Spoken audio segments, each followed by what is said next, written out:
Welcome everybody here. A couple comments that I have to do. I wanted to give the staff a well done as always. It seems kind of I'm always doing this, but it's amazing how much has been accomplished in the last, with everything that's going on.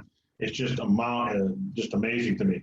The other comment, and I think everybody's seen this too, we've heard about the impacts of not having people, and I don't care whether I go to Long Lake, Lake George, or even the ice cream shop in Chester, there's a lot of people around.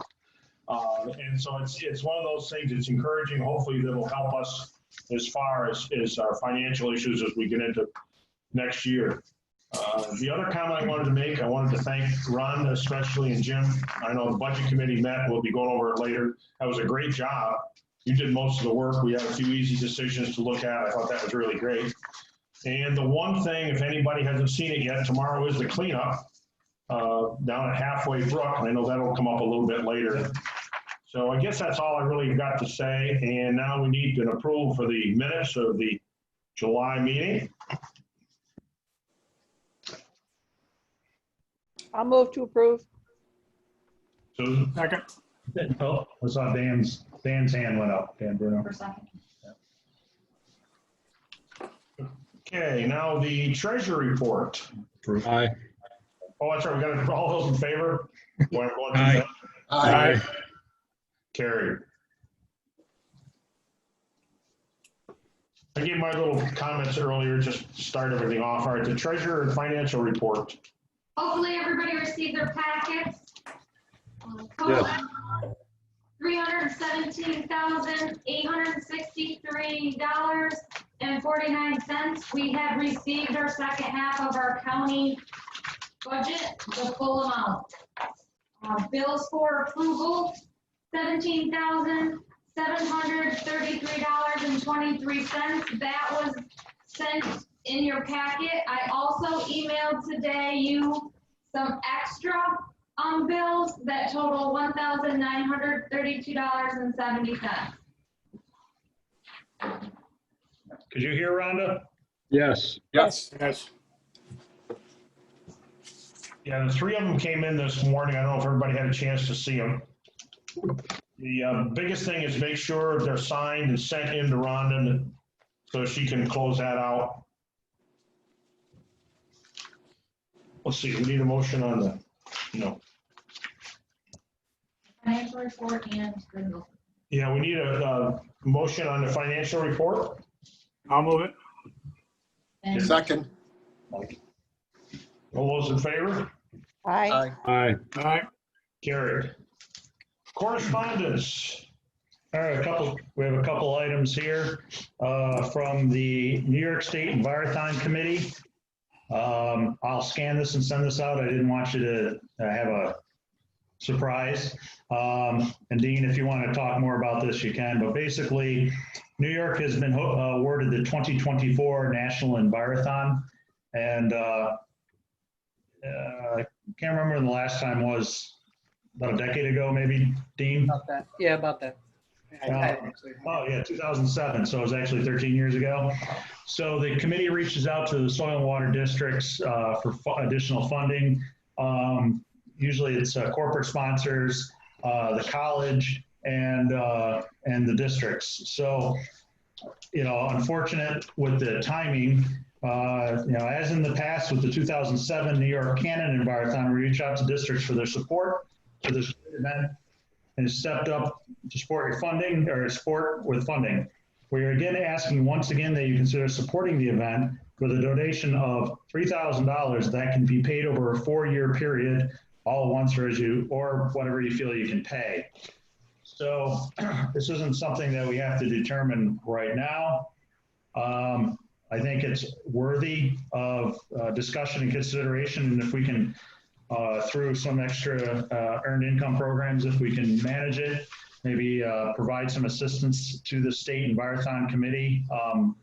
I know I have been to the State Environthon, Dean's been to the State Environthon, and it's a very well-run and organized event. It's over a couple of days. And Dean, have they decided where yet, or does it have to go out for bids? For our current state environthon? Or 2024. Oh, 2024. No, we, the contract, one of the most leading contracts is established with Hobart William Smith. It went out to a couple others. I'm not sure if we officially pulled the trigger yet, but Hobart's came in as the lowest. As a committee, we may have, I don't believe, there were two other aspects of the finances that we're looking at, but yeah, we've had it there for several years in a row here. We work well with them, and currently we're waiting to see how we can track through this COVID experience. I will say on behalf of the state committee, on behalf of Blanche, that, the $3,000 is the request for being able to pull it off just like we normally would with everyone being transported there from across the country. But we are coming up with a plan in case it has to be virtual. We're coming up with an A, B, and C list of how we can pull that program off, because typically for the oral presentation and the tours, some tours take people out to Niagara Falls, and they involve trips to local agricultural facilities. So just from that perspective, it is, we have hosted it in the past, as Jim's acknowledged, and I'm sure Ryan can speak to. We do a great job of it, and that's the request going forward, like we normally would. So that's All right. So I think just, moving forward, we can discuss it and see how, if the board is interested in supporting it, to what level, and where the funds could potentially come from. So again, it's nothing that has to be decided right now. We got a card from John Fair. Bob has helped him. I've helped him. He's a appraisal specialist, and he's really loves our office. So, he helped him out with some aerial imagery, and we get, Jim, you're the man. Thanks for the map. So, so he's a very happy customer. We probably help him out 3 or 4 times a year. And actually, we've been able to provide him some assistance since the real property down at the county has been closed. So we can send him maps, produce maps. I met him outside before, Bob, and pre-COVID, Bob dealt with him on some wetland stuff. So he's a pretty interesting guy. So you have a fan of the office and a real estate appraiser. So Boy, we need that. And then Dean provided to me from the Friends of Uganda, the Community Conservation Program Evaluation Report. So all the objectives were met. That was the funding you provided for the beehive. All the costs, were within their budget. And the Friends of Uganda Farm are thankful for the support of the Warren County SWCD and the Community Conservation Program. Application for funds is a reasonable process, and the administration is very accessible and responsive to questions and comments. So you do make a difference, and I think that program makes a difference, and hopefully things work out at the state level so that our program is not impacted significantly based on our budget, and we can continue to do a number of programs or a number of projects like that. So, Okay, thank you. Our presentation. All right, so in case you haven't heard, Hemlock woolly adelgid was discovered in Washington County, right on the border, the islands, and then I've heard a little bit on the shoreline. Becca Terry from the DEC, who we've had at trainings and has been over to our office and played softball with, and has volunteered to do a presentation that was held online the other day. So I thought it was a reasonable time to do it, since basically from Fulton County up through Warren County and northern part of Washington, we have a significant volume of hemlock, and obviously will impact our conservation projects, programs, and the environment as we move forward. So I'll turn it over to Rebecca, and hopefully Nick has made her a co-host. And I'm sure that these two people are smarter than I when it comes to Zoom, so I will step back. Great. Thank you, Jim. Let's see. Yeah, you should be all set, Rebecca. All right, great.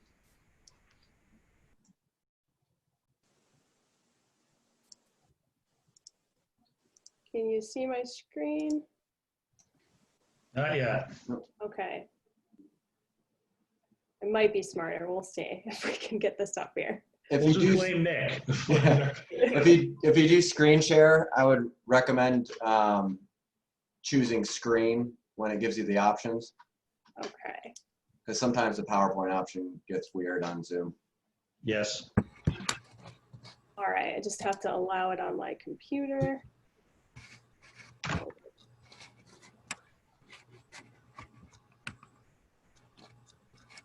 Hold on. I'm so sorry. I think I have to, it says I have to quit Zoom and log back on. So will you give me 1 second and I'll allow it on the system preferences of my, I'm working off of an Apple, so I'll be right back. See if this works.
All right, I'm back here, Nick.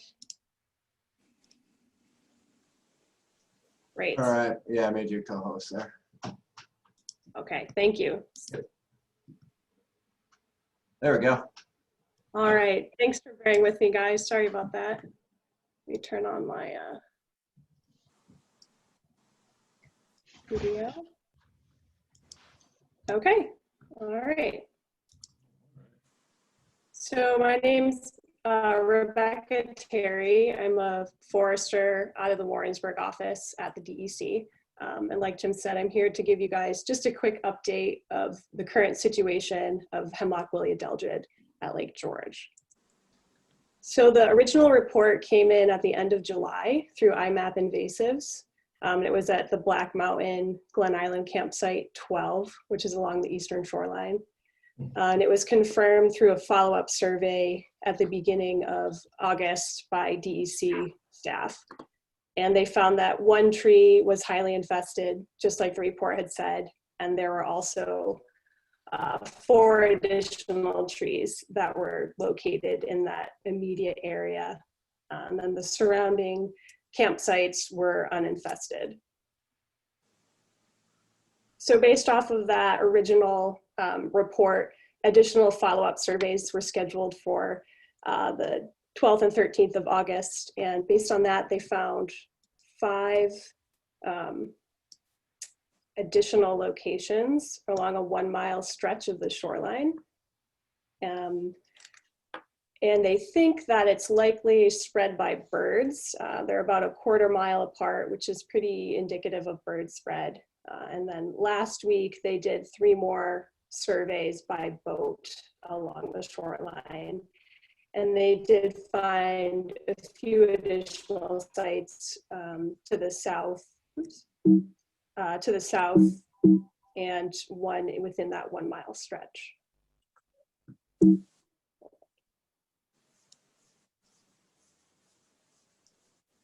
All right. So they surveyed further down the shoreline and a little further north last week and the week before. So our response plan is set up through an incident command structure. It allows for consistent communication, reduces duplicative efforts by everyone involved, also allows for efficient tracking and reporting. So our incident commander for this is Brian Ellis. He's with the Bureau of Forest Health and Invasive Species in central office with DEC. Another important person to note within this structure is our liaison officer, who's Ben Thomas, and he'll be coordinating with the stakeholder groups to make sure that there's good communication with everything that's going on and everyone's staying up to date and informed. And then the operations branch, we have Jason Denham, also from central office, who will be working on the surveying and monitoring system. And then Zach Simic from APIP, who will be doing the eradication and control. So our highest priority right now is to get out there and survey. We would like to make sure that we check the Tongue Mountain shoreline and peninsula, all of the islands on the lake, and then continue along that eastern shoreline to do a more thorough, boots on the ground survey. Right now it's been mostly by boat survey, which is helpful, but we need to get out there and really get a good idea of how many trees, past that shoreline are infested. So based on the data that's been collected the past few weeks, we'll be prioritizing where we're going to be surveying, and we're also going to be using satellite imagery and aerial flights from drones as well to inform where we're going to be looking for this. So just an idea of what's already been surveyed and where our priority is to start looking. So this map is a little old. So since this presentation was created last week, we have surveyed the Tongue Mountain Range by boat, but we do need to get out there for boots on the ground and really get a good look at that. And we're going to be starting in that red box at the first initial detection site and delimiting these infested trees, trying to figure out how far back into the woods do these trees go. And that's going to inform our treatment plan. So control is our main goal of this. We're going to be responding for treatment. So to do that, we do need to complete additional surveys. This is going to be done by DEC foresters and also by other trained staff to determine how far back the initially detected sites are and if there are any others along the lake. And we're asking, if you have any members of the public who are interested in helping with this response, that they use IMAP invasives. Because if I scroll back to this map, you can see where we're targeting, but this lake is very large. There's a lot of hemlocks on it. And it would be helpful if members of the public, if they notice any infested trees or even suspected trees in the other areas of the lake, to report it using IMAP. So for the month of September, we are planning to finish delimiting these sites, figuring out the extent to use that for our treatment plan. And we're going to start our treatment in October, and we need to finish up the chemical treatment before the ground freezes. So that'll be a mix of imidacloprid and dinotefuran for the treatment. And it's highly likely, given the density of hemlocks along the shoreline, that we'll have to come back in subsequent years to treat. Thinking back to the infestation on Prospect, they treated 3 years in a row, and I think they might have to go back for one more, so for a fourth year. So it's likely that we'll be treating for multiple years into the future, just based off of this, first cluster of infested trees. And we'll also be doing more surveying in the spring and likely into the next field season as we go. So keeping all of our stakeholders and everyone informed throughout this process. The point of contact, the liaison officer for this incident, is Ben Thomas. Ben's a supervising forester out of the Warrensburg office. So he will be providing weekly emails with a summary of what we've done, as well as reports of what's going on. So right now, we are looking for some assistance with this effort. We're looking for surveyors who are trained. The Hemlock Initiative has trainings for the hemlock woolly adelgid on how to identify it. And I believe there are some people in this area around Lake George who have also completed the training, Hemlock Initiative training, so that you're able to teach others how to identify HWA. So we'll be moving forward with creating trainings for how to identify HWA, both by boat and also by land. We will also be looking for pesticide applicators and boats and drivers. So we've asked all of our stakeholders to let Ben know, or Brian Ellis, the incident commander, know if you have any of these resources that you're able to share as we work towards this. So I'm happy to take questions now if anyone has them. You can also direct questions to Ben and to Brian in the future if you have questions. Mr. Chairman, if I may. Yes. Thank you. Becca, how easy is this to observe from boats? That's a good question.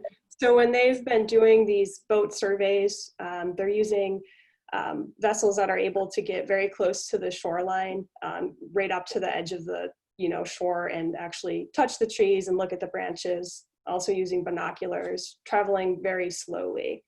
So they're looking for the woolly stage, and it's been said that there's really very little, very few sites where they've been able to see decline in tree health. So right now it is fairly hard to see, what you're looking for. There's only a few trees with branch dieback on the tips and things like that, and there's no tree mortality as of yet. So that's good, but it does make it harder to detect where they are. So that's the goal of when we delimit these infestations. They'll be going back about 100 yards from the last identified tree and treating that buffer to make sure that we're able to capture anything that might be missed in a survey. Okay. And is the infection most likely to be noticeable on the tips of the branches, on lower branches or upper ones? It's my understanding that it can be found anywhere on the tree. So when we're going to be surveying for it on the ground, we'll be using a pole pruner to try and reach higher parts of the tree. There's also like a ball method where you throw a ball into the canopy in hopes to kind of have things stick to it. So there are different methods that Jason Denham, who's the survey coordinator, will be trying out. And binoculars. So, yeah. Thank you. Sure. Becca, what type of certification do the pesticide applicators have to have? Do they need wetland certification? That is a good question. You'd have to be a certified pesticide applicator. I am not certified myself, but I do know that there are some certified applicators from our central office, and APIP is also certified to apply. There are some applicators there. And I think are there a few in the Soil and Water Conservation District as well? Yeah, I actually think Lenny from Hamilton County is certified. I don't know, Susan, if it's for, I think that, what do they call it, a class 2, which is the wetland. I don't know if he's certified for that, but. I do know a certified wetland applicator, and I was just wondering if that's what the type of person you need. I would potentially, I guess it depends on where the outbreak is found. If it's in a hemlock swamp, then I would think that could be. Okay. Any good I have a news, question. Rebecca? I have a question. Maybe I missed it, but if I'm out there looking for this, what do I look for? What does it look like? Oh, great question.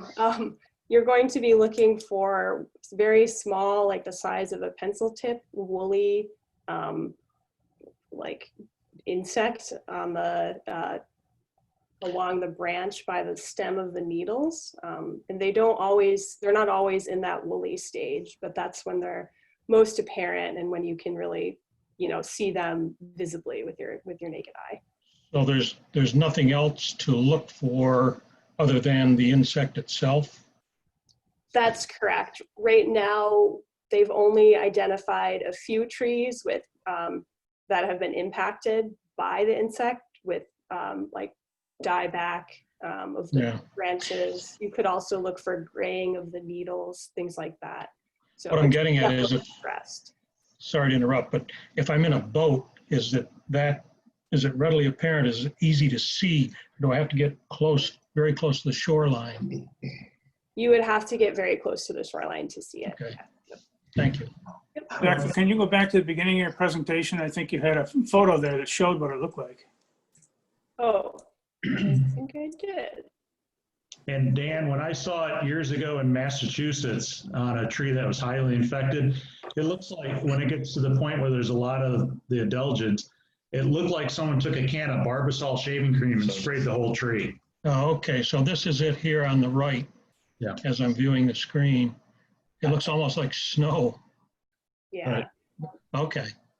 And Thank there's, you. sure, you're welcome. We've only seen a few trees that are very infested. A lot of them just have, a few or maybe one branch. Well, So that's a good thing, I guess. it's a good thing, yes. Hard to Thank see, you. but good that they're, it's not as bad. Okay. Thank you very much. You're welcome. So we don't have to worry about it because that's Washington County, so it's not Warren County. There you go. We're at the permit to come over, so. Any other questions for Becca?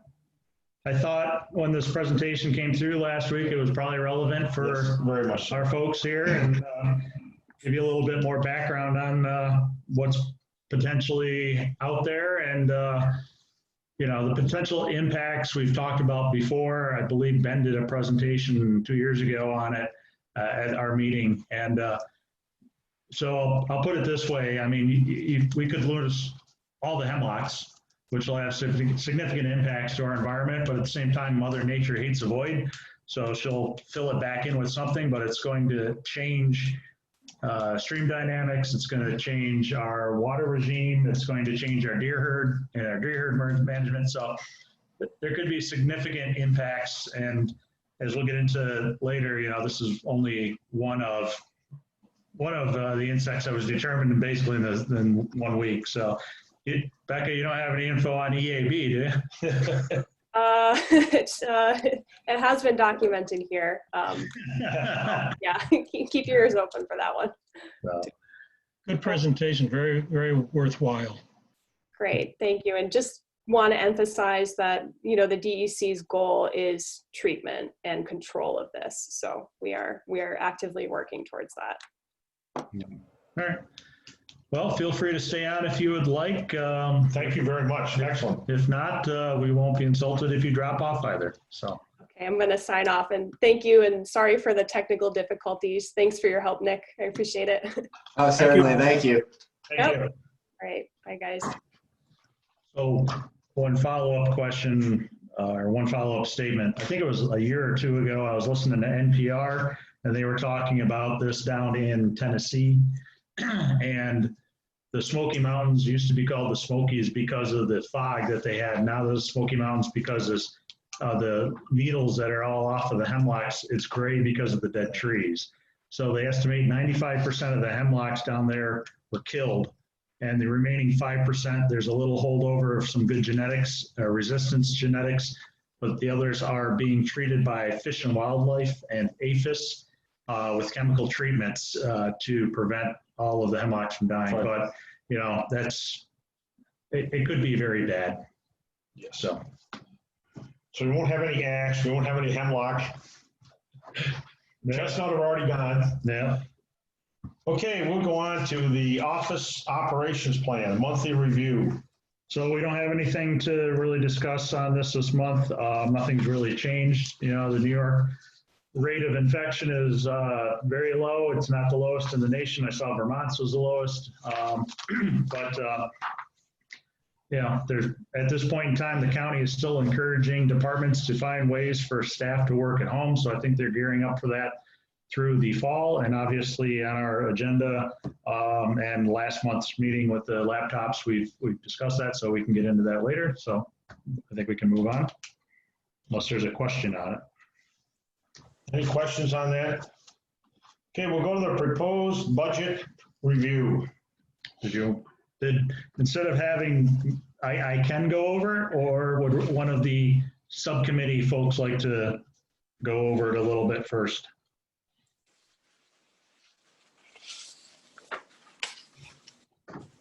Craig, do you have any comments or changes, things we did, or? Okay, you're muted. There we go. I don't have any changes or comments. So I guess the proposed budget, the county asked us to come in with a 0% increase for the meeting, which we have. We've offset that by our existing programs, but also reduction in some items up above.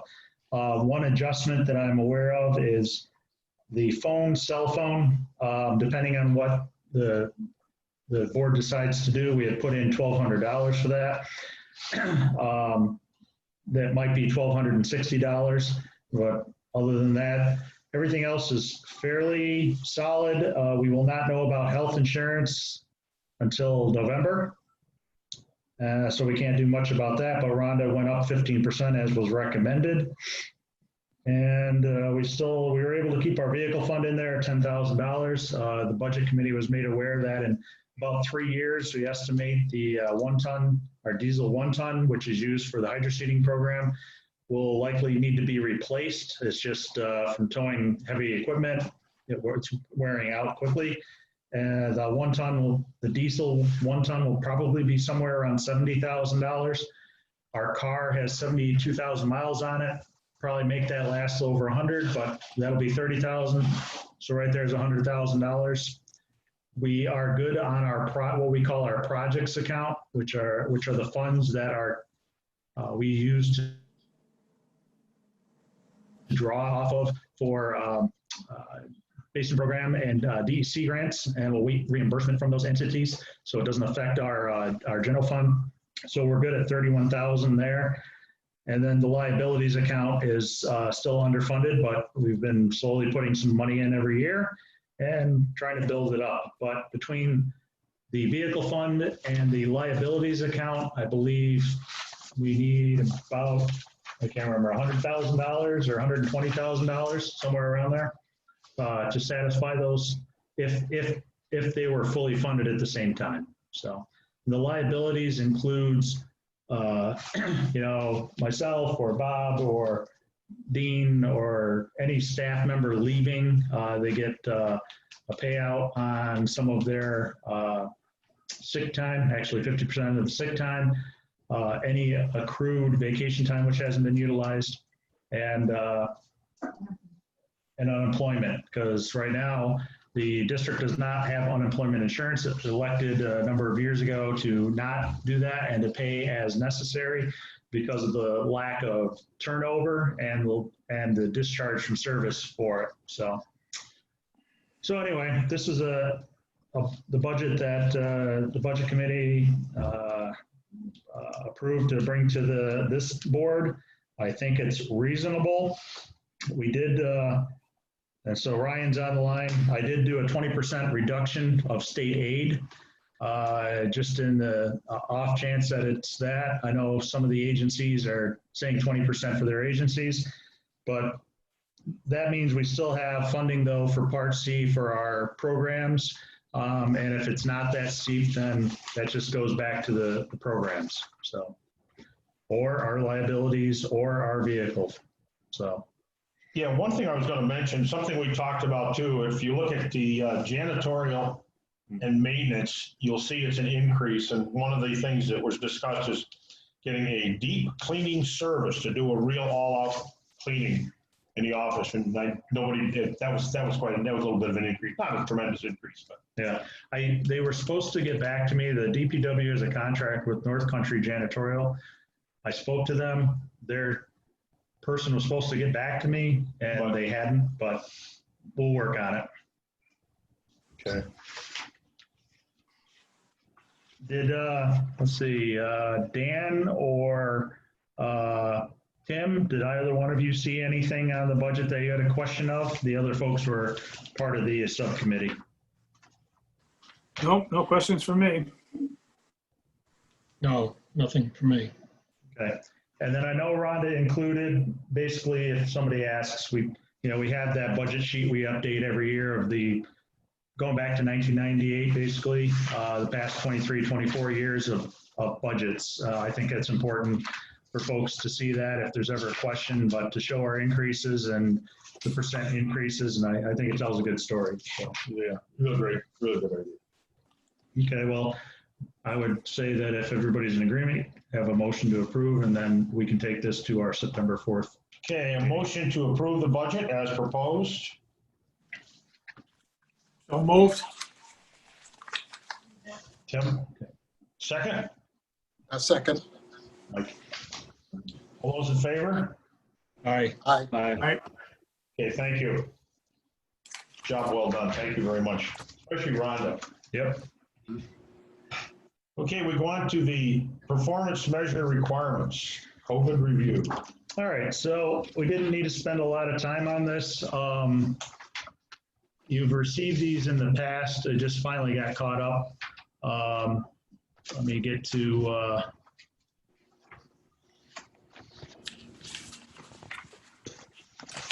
now at the beginning of the pandemic in April, just as a review for those of you who may be newer, these performance measures are what we need to achieve in order to receive what we call our Part C reimbursements. And due to basically social distancing and a reduction in the ability for groups and organizations to meet face-to-face and potentially other items, the state committee went through and revamped requirements, and it dropped percentage requirements. Probably what I should just do is ask Ryan if he had anything to say, but I ran through this last week, and right now I believe we're good with everything. We've achieved everything we need to. So whatever funding is available in Part C next year, we should be receiving 100% of that. So, but Ryan, is there anything that you would note or would like to comment on? Not really. There wasn't a lot of changes, and they were pretty, it was geared towards what we thought districts would be able to accomplish given the limited interaction with people as far as trainings and meetings. Good idea this time of year to kind of take another look and see where you're at, but things like in-person trainings, board meetings, there's a lot of leniency. They did pack on some of the funding into different categories, but it's ones that you should be able to hit with no problem. So if you've gone through this, I would say you're probably fine. I don't see anything really out of the ordinary for most folks that are behind at this point. So. Okay. Rhonda, we did our sexual harassment training, right? Yeah. Okay. Amy did it on the county. Okay. And Craig, you received the sexual harassment training? For 2020, no. Okay. So we have to make sure that we get you covered then. And you'll be the last one. I should say the sexual harassment prevention training. Right. And workplace violence, yeah. Yes, Right. workplace prevention, or violence prevention. So,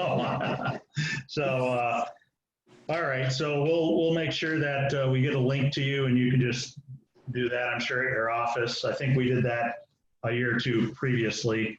Right, is this through Needham? Yes. Yep. Yep. So we'll get that to you, and then we'll just have you sign off on it and throw it in the record and call it good. So So again, the performance measures, it's a little different than what's gone on in the past. There are some 0% requirements, but we'll be reporting because it's still important to have this information at the state level to tell the story of the soil and water districts and the importance to the communities and to New York State. Okay, thank you.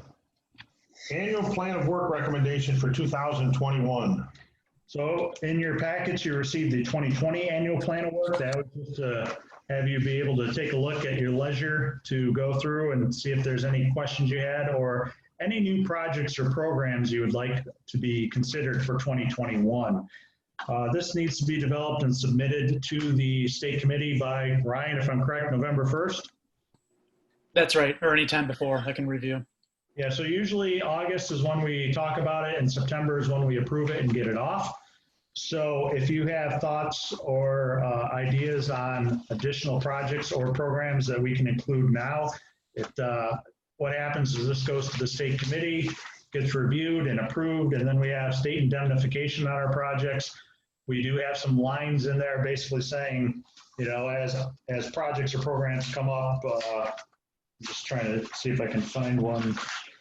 They undertake lake management stream corridor projects with board approval that are identified or developed throughout the year. So it's kind of a CYA. That was a Bob Brower recommendation.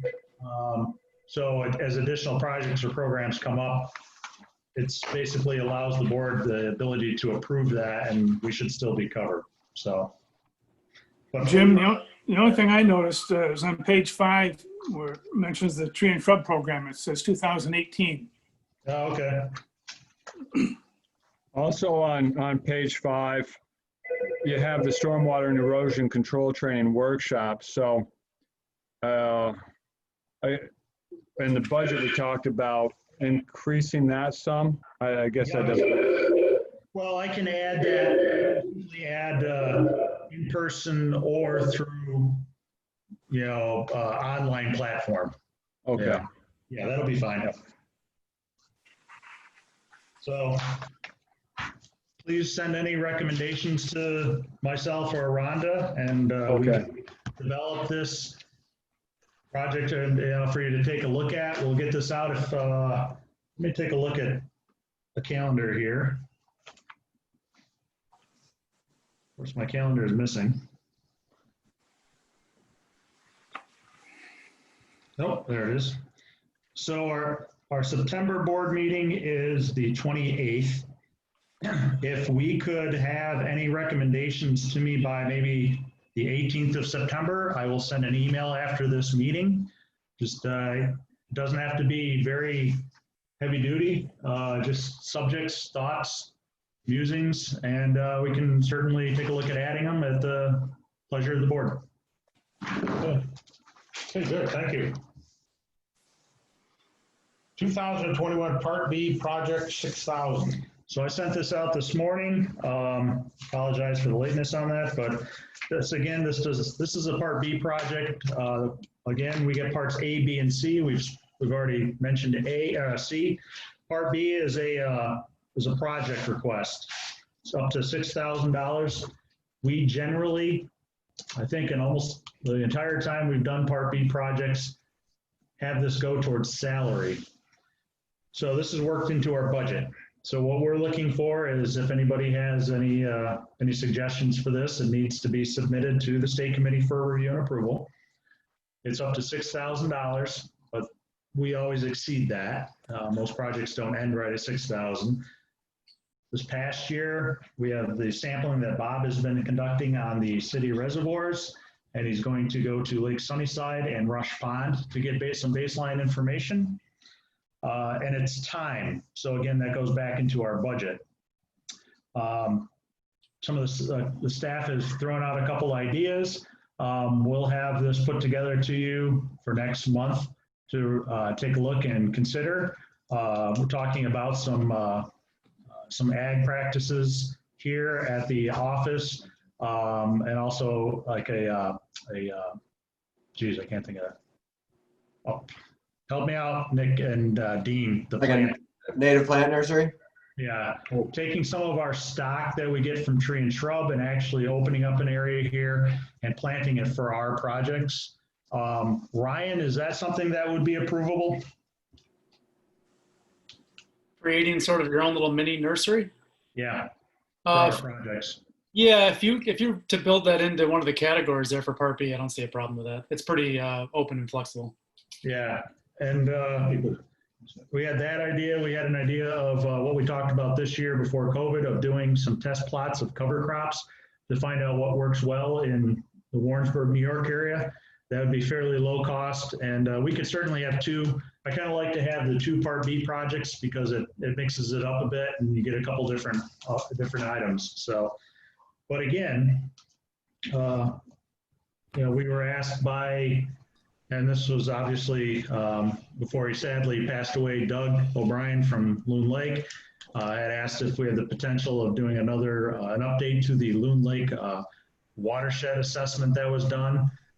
So that could be a consideration. So there's a few items which we could look at. So,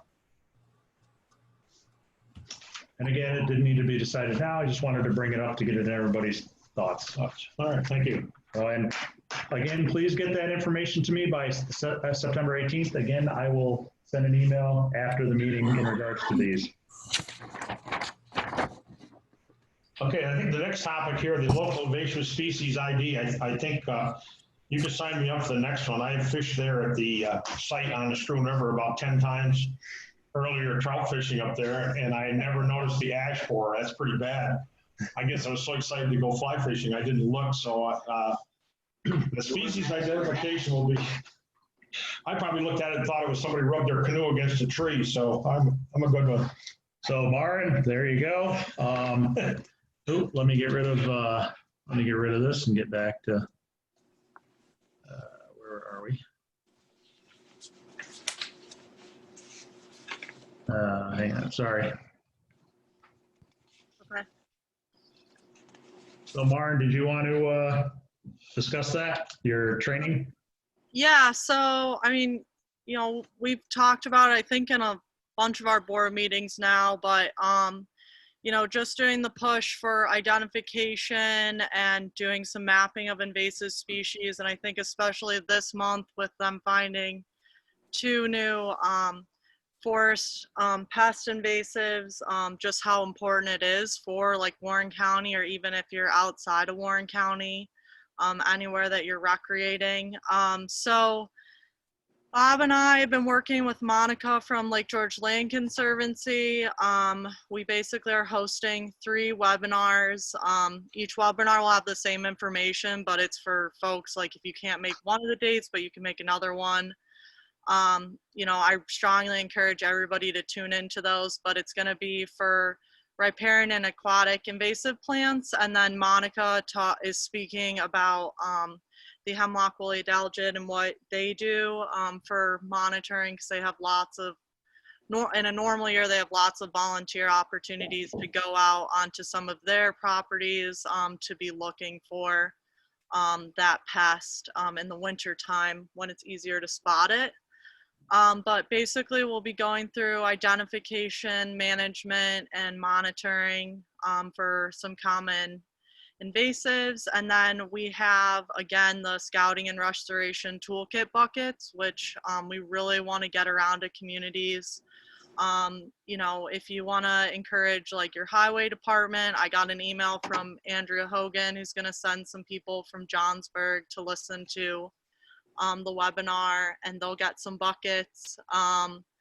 But yeah, just trying to get the word out about that. And if you guys have any questions, feel free to give me a call or send me an email. So.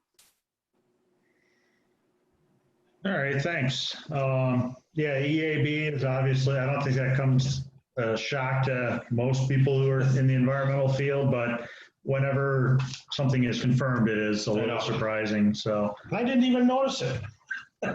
It was found, from my understanding, by New York State DOT crew. They're doing some bridge work, I think, and yeah, they saw there's a bunch of dead ash trees. So that's the awareness part of it. So, So I'll email out the invasive species flyer for the trainings.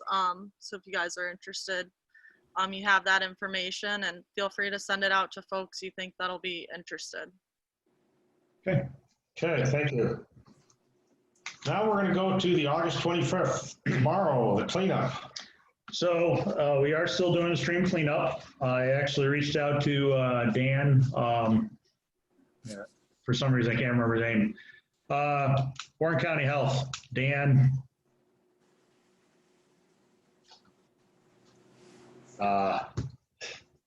Yeah, so I can't remember his name, but off the top of my head. So he gave some recommendations that we'll hand out for there. Basically, it's social distancing and hand sanitizing. So we're going to be bringing all the stuff down there. We do have some volunteers who signed up ahead of time. Mark Brown is bringing one of his granddaughters. Let her run around and get tired, I think, and then go for ice cream. You're right. Assemblyman Steck is coming with his son Peter, and Sarah Frankenfeld, who you've mentioned or might know from Warren County Planning. She's the GIS person down there. She's bringing her 2 kids and 2 of the neighbor kids. So this is a requirement to be done according to the MS4 plan for the county and for the town of Queensbury.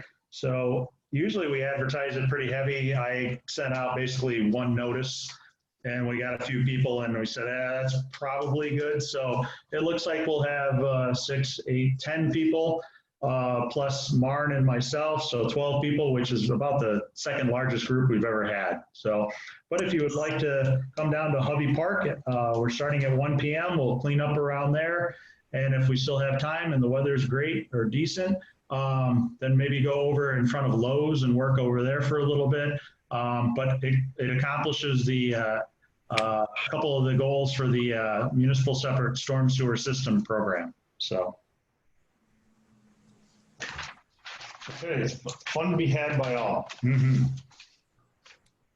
Okay, office computers and phones. All right, so just real quick, I'm going to go ahead and order the laptops. They're a little bit more expensive than anticipated, a couple $100 each. Basically, they're $977 a piece. That's through the county, so I know we're getting a good price. But I had them looked at by George Hilton from the town of Queensbury in the aspect of the power for running GIS and GPS programs and some other stuff, and they should be good for 4, 5, 6 years, as long as they don't get dropped or wet or anything else. I'm not looking at Bob that way because he's not getting one of the new ones. No, So, You didn't mention any of that earlier. no. So anyway, we can get them through the county, and then we'll add a couple bags, a bag for each, and then a wireless mouse and or keyboard package depending on the pricing. So, but this again is in anticipation of going remote for a lot of the winter and maybe early spring, but to be determined. So that's the laptops. And in your packet, after the discussion last month, I put together a cell phone option page. One thing I failed to note in here, which actually it's okay. In discussions in the past, we talked about not upgrading GPS units because of kind of that's all they can do. And we had talked about using phones because of the GPS ability. And with us having now accounts for ArcGIS online through Esri, through the county, we're able to use our phones as GPS units. So instead of spending $750 to $1,000 for a single unit, these can be incorporated. All we need to do is get another Bluetooth receiver. And so Marn could take it, Bob could take it, Nick could take it, I could take it, Dean could take it, and go out and utilize that same technology. It gets uploaded to the cloud. Then we can download it at the office. So it's actually some additional benefit to it. So I talked to Scott McLaughlin down at the county IT department. That's where my phone is through. And he said that they did a reevaluation and the phone prices are going to drop next year from $35 a month to $30. That's almost unlimited usage. I've never even come close to using it. I think Rhonda told us last time my bill was like $34.42. They do have 4G flip phones still. That blew me away. They're $12 to $15 per month next year. As you can see, I reached out to a couple people. Some districts provide phones for staff and some provide a reimbursement. So it's really up to the board if they would like to do it and how they would like to approach it. The 4 options I listed were no phone or reimbursement offered, a phone provided and required to be used. The staff has the option of a phone or $15 a month for reimbursement, or $15 a month reimbursement to staff with no office phone. So we did a query. Bob, Nick, and Dean would prefer the $15 if offered a month, and would sign a waiver with memorandum of understanding that their phone could be foiled for specific items as related to the office. And I spoke to Marn. She would prefer a phone since her phone is her phone from Illinois, and it shows up as a whatever, I can't remember what it is, 917 or something like that, Marn. But she's running several projects and programs through her phone, so having a standalone phone might not be bad. So the estimated additional cost, if the board allowed an option and didn't require a phone or reimbursement, if it went with my phone and Marn's phone, reimbursement for Bob, Nick, and Dean, the total for the year would be $1,260. We have in the proposed budget $1,200, so it's pretty close. But I thought we'd provide this as a discussion point for you folks and see if there's any questions, comments, concerns, or. Anybody have any comments or concerns for it? I think the biggest issue we had was just because it could be foiled anytime, that everybody would know that, they would sign an agreement. Don't know how often that happens, but it could. Whenever there's a foil, I have to look on my phone to see if anything has been conducted that way. Any comments, concerns? Or should we go forward with what we propose here? And is the proposal the hybrid? It's entirely up to you. There are 4 options. So, I mean, if you want my recommendation, I would do the hybrid. Yeah. And, if something happened and things weren't going well for some reason, and we started getting foiled a lot or something crazy happened, if we had to, we could certainly upgrade, so to speak, to separate phones. But again, districts are widely varied. Some do not offer any. Currently, we don't offer any. Most of them offer at least a district manager or have required district manager, but some have specific reimbursements. Hamilton County, because they don't have a lot of service and they don't get their coverage, they pay for Lenny's phone. I know Ryan said that I think Lewis County offers either a stipend or Fulton County covers their phones. So I don't know, anything else, any others that you could share, Ryan, or any other comments on it? Okay. Many are going this route, reimbursement. Like you said, in the past, a lot of managers had a phone, that was it. And now due to so many staff being in the field and away from the office, there's many counties are jumping on board. I'd say out of the 10 or 11 counties I cover, probably half of them have changed this year and more are going that way.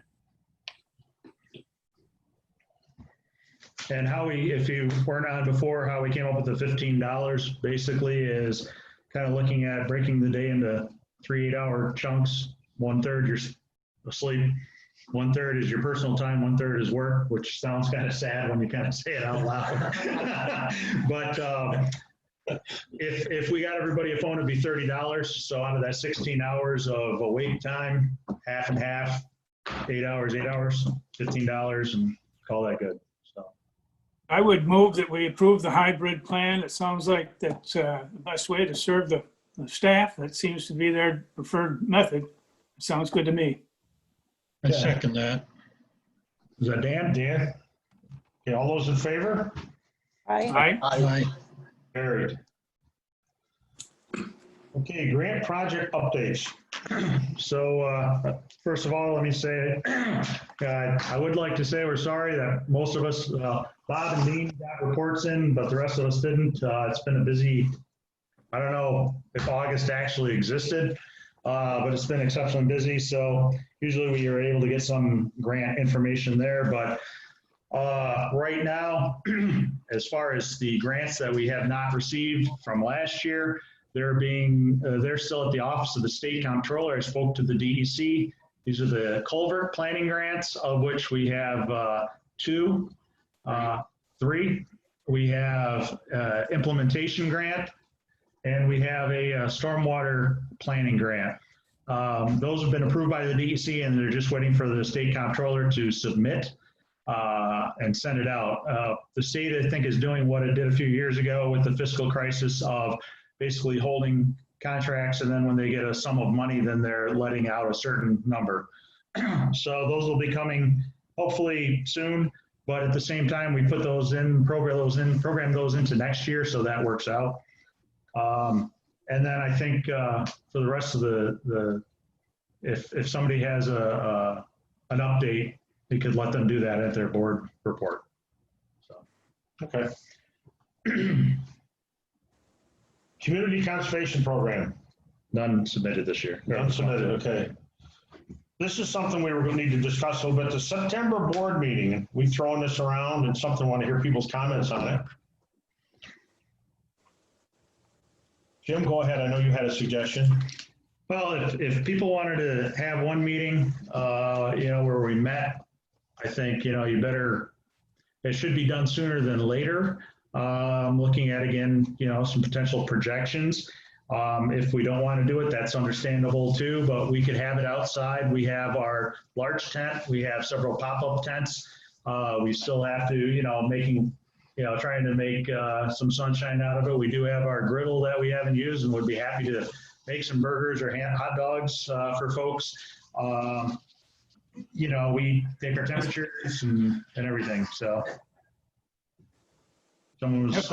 Bob didn't get to cook for the Envirothon this year. He probably wants to do it. Jim, if you don't mind, it is a significant, important fact that we break that grill in, and that means. If you want to do pancakes, we could do pancakes, but we just wanted to offer that option with social distancing to have a meeting. We could have it outside, and if you'd be comfortable in attending, I think that would be fine. And I'm just saying September rather than October. October could be beautiful. Could be, but yeah. So. Yeah, I like the idea of an in-person meeting, and I prefer it to be outside if we do it. I kind of miss the personal connection we get when we're all together. Yeah. I like the fact that we're keeping safe and we can do this. They take care of business, but you miss that personal connection with folks. So Sure. I like the idea of an outside meeting. Is breaking in the grill one of the performance measures? Oddly enough, Ryan is actually traveling for September. No. It should be part of it. Yeah. So, Mike, you quarantined then? Is that when you're quarantined? Yes. Okay. So you don't. If I'm back by that point. Yeah, you don't have to come. So, Susan, would you be able to attend or willing to attend? Oh, you're muted. I'd be willing. Unfortunately, I don't think I will be able to. I'm scheduled for a hip replacement on the 16th of September. Ooh. Do you want delivery from the grill? We'll deliver. Okay. All right. Are we talking the 28th? I believe it's the 28th. Yes. Yeah. That should be good. 1, 2. Yeah. Yeah, so Dean just texted me with a good idea. He said we could also, we just need a simple request, but have it over here under the pavilion at the county fairgrounds.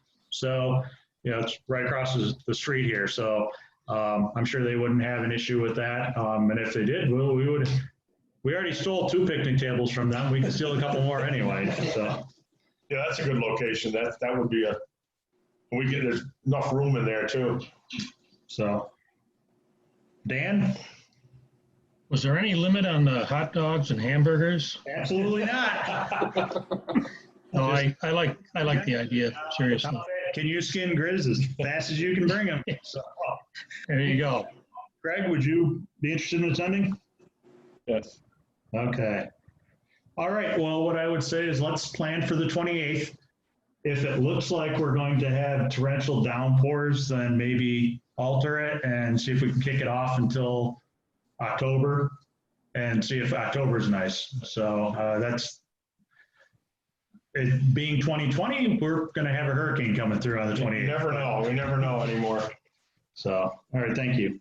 Okay, Board of Directors reporting info. So again, this is, if anybody has done any type of training that they would like us to record and keep on file, please let Rhonda know and we can fill out the paperwork, simple one-page form.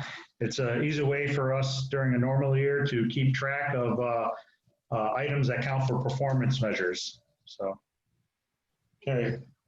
Other issues we need to cover, any other topics? I'll get into my report. So. I don't know if anybody else does. Okay, we're gonna go to the reports here. Anything, any comments for Bob? I know Dean's got his out today. Any comments on those reports or any comments from anything from Maren and Jim? So real quick, we did have a FOIL request this month. Mark, I CC the board, chairman of the board on it. It was minor. We actually had two the same day on almost the same items. And the one gentleman, I didn't even bother responding with an official FOIL letter response. I just said, I believe this is what you're looking for. And he couldn't believe that it was back in one day. And then the other gentleman, we've been foiled by him before. He's down on Glen Lake. I've spoken to him. I've told him, just let me know what you need and I'm happy to provide it. I did it last year. I sent him the similar information. It had to do with basically the Glen Lake water sampling program. And I believe he thinks that we actually contract SUNY Adirondack to take the samples. What we do through the funding is support the program. So we sent him all this stuff as he requested. And he also, I think, has a misunderstanding of our office. I think he believes that we're almost like a Darren Freshwater Institute, so that we have like, we keep all of the sampling water quality records in the county that are available. And I've tried to explain to him that's not the case. So he wanted any water quality sampling from anyone on Glen Lake since 2017. So that's the FOIL request we received. So I have not heard anything from him. I'm sure he's satisfied what he, or didn't, I don't know, maybe he's not satisfied, but he's satisfied the county attorney. So I've been assisting Nick. Nick's taking kind of the lead on the 4-hour trainings. One thing that we're looking at that I didn't think we were necessarily need board approval for, but one thing that I'm looking at is to, when we do the 4-hour trainings, we're taking everything via email and checks sent to us. But I think we are looking at doing an online registration platform and potentially going through PayPal or another electronic payment form to take credit cards. It's just turning into a bit of a logistics issue, especially when you have a company who tries to sign up 6 people on 2 different days and have changed, I think, every one of the people, haven't they, Nick? On their days, it's crazy. Yeah, every single one, it's crazy. So we did clean out sediment basins in the Lake George watershed. There were 2 up in Hague, 2 in Bolton, and 2 in Lake George. That took most of a week and a half or 2 weeks, essentially, for 2 people, a minimum of 2 people a day. There's a lot that goes into it. That was working with Randy Rath of the LGA, and we're going to sit down, hammer out how much our true cost is to clean these out, because Dean has done them before, I've done them, everybody's done them a little bit, but Dean and I have done them a lot more. And all I can say is, every time we do it, it's 4 or 5 years, things are getting harder physically for us to do. We're not, believe it or not, as young and spry as we used to be. So if they're going to be maintained, they need to come up with a different system. We did utilize a pump that was purchased by Warren County Office of Emergency Services. It's on loan to us. They've asked us if we're able to store it. We're going to hopefully store it once we get a couple big hydroseeding projects completed. And it's a great pump. It's a baffled system, meaning it's a silenced system. It's not much louder than our 2-inch pump, I don't think. It's quiet. It's made in the Netherlands. It pumps 2,200 gallons per minute. And Craig, you folks are going to end up borrowing it. Jason just asked for it, so. Pretty good. I told him about it. Yeah. I also did a day and a half of, I assisted the Employees Association with training for the New York State Erosion Sediment Control Program certificate. So we did a review down in Ballston Spa.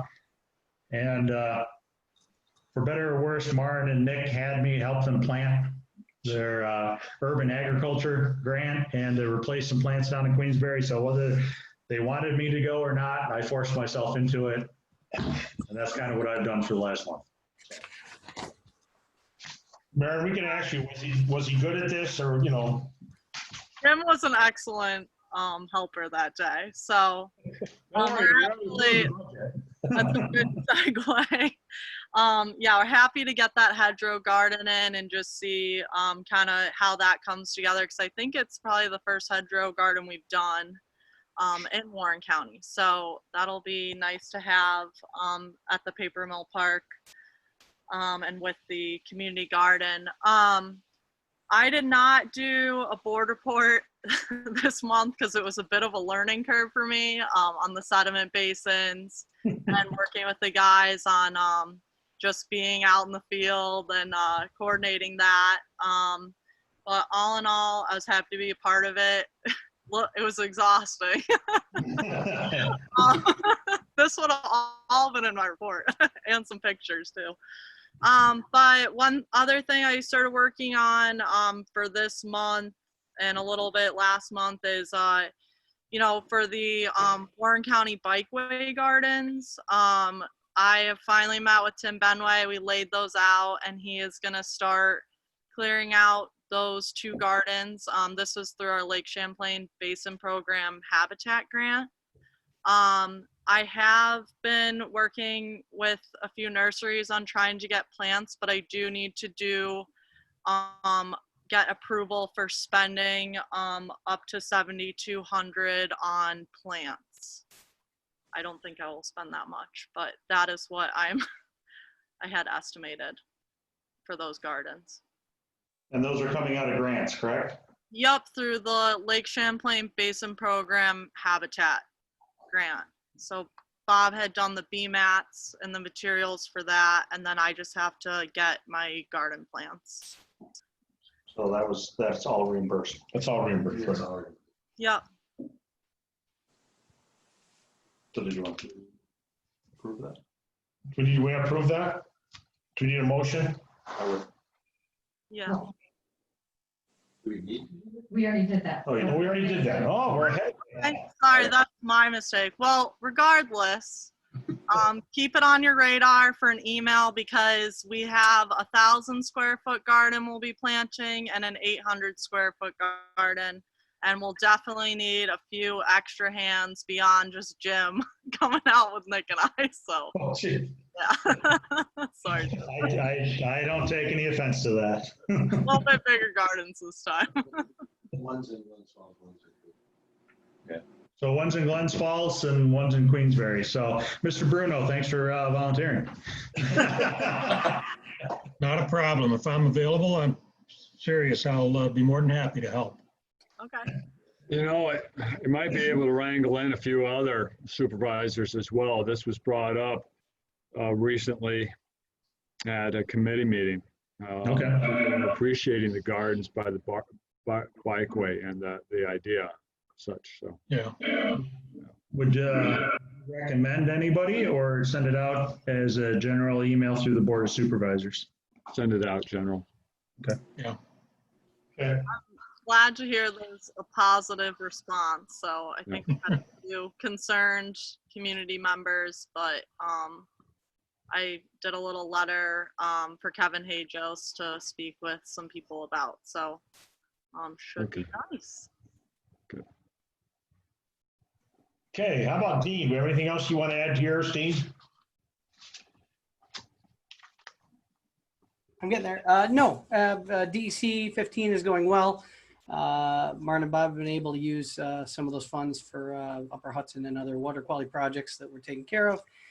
And the only other thing, aside from me jumping into their projects and helping out, is we're still moving forward on, we should be purchasing the model hopefully here through the Quickney grant and the Lake Champlain Basin program. It's not directly us, but we're helping Quickney manage that purchase. So other than that, I'm about ready to get back out and start hydro seeding in the next couple weeks. So.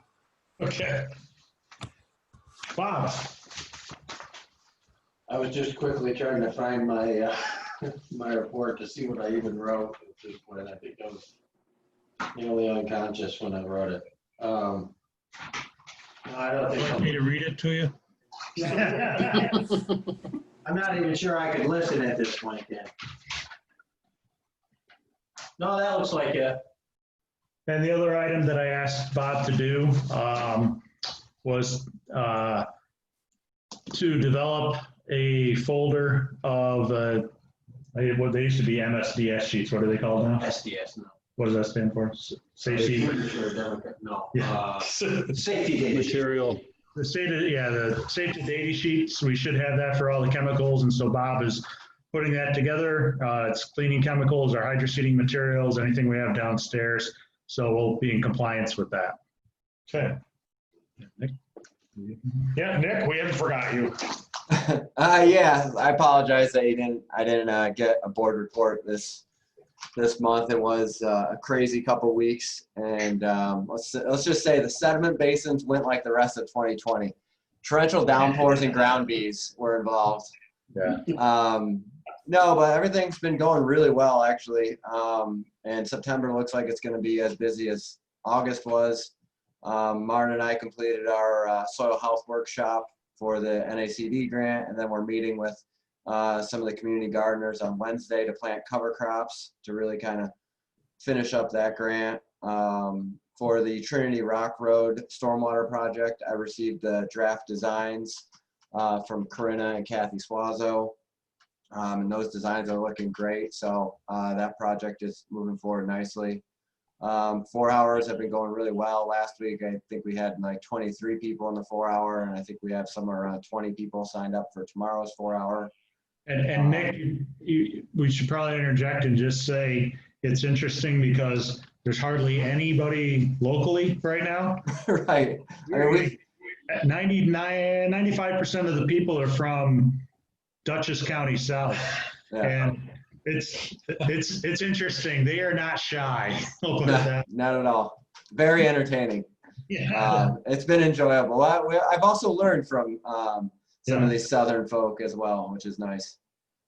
We're assisting Hamilton County Soil and Water with a green infrastructure project in Inlet. I went and did kind of a full review of the Inlet Municipal Center with Lenny. So we have given them a lot of good ideas for green infrastructure projects there. Stormcrete has won the bid for the Schuyler Road project in Lake George Village. So we're going to be doing some porous sidewalk over there with the Village Highway Department. Our Sunnyside North Stormwater project, which is permeable pavers on 60 Sunnyside North Road, is going in on Monday, which is really nice. Also, we had a pre-construction meeting last week, and we saw the gentleman who lives next door to 60 Sunnyside North drove his 1915 Ford up to show it off to us, which was pretty neat. It was an unbelievable car to see. And then we are also cleaning out 2 of the stormwater projects with the Queensbury Highway Department on Birdsall Road and Fort Amherst Road. And I guess that Birdsall Road project is holding up really nicely, which is great, which I think a lot of you have seen through past board meetings. So those projects are rolling right along. I think the town of Lake George just finished off the Flat Rock Road project. So that should almost close out our round 12 grant DEC.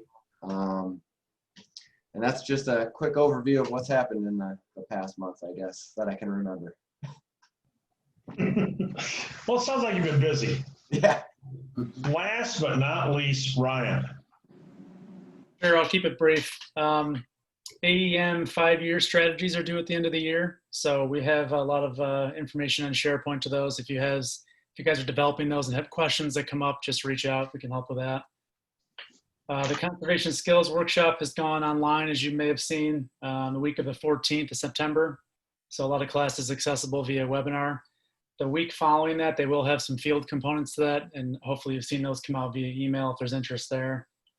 And our next state committee meeting is the 15th of September. Usually a good time for us to get an update on anything statewide from our board and any new information on the EPF, stuff like that. Otherwise, it's about the same from the state. Thanks. Good. Is there anything else we need to talk about? Anybody's got any comments, questions, concerns? Okay, I guess we can end.